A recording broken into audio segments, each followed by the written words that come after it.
Ram Ram. Voice of காஞ்சி நேயர் அனைவருக்கும் இனிய காலை வணக்கம். இரும்புச்சத்து குறைபாடு இப்போ பெண்களுக்கு அநேகமாக எல்லாருக்குமே இருக்குது. மாதவிடாய் காலங்கள்லேயும் கர்ப்ப காலங்கள்லேயும் நாம் தவறாமல் எடுத்துக்கணும்.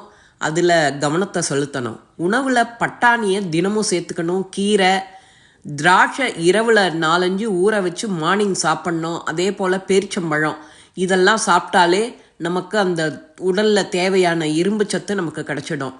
இரும்பு சத்தில் இன்னும் என்ன குறிப்பாக சாப்பிட்ணும் அப்படின்னா, ஒரு நாளைக்கு தேவையான அந்த முட்டை, மீன் போன்ற உணவில் இரும்பு சத்து நிறைய இருக்குது.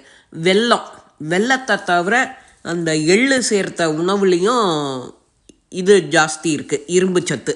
அந்த தேவையான பூர்த்தி நமக்கு கிடச்சிடும் வெள்ளை சர்க்கரைக்கு பதிலாக. அதே போல் நெல்லிக்காயில் ஊறுகாய் செஞ்சு அதில் கால்சியம், அயர்னு எல்லா விட்டமினும் இருக்குது. சாதம் கலந்து சாப்பிடலாம்.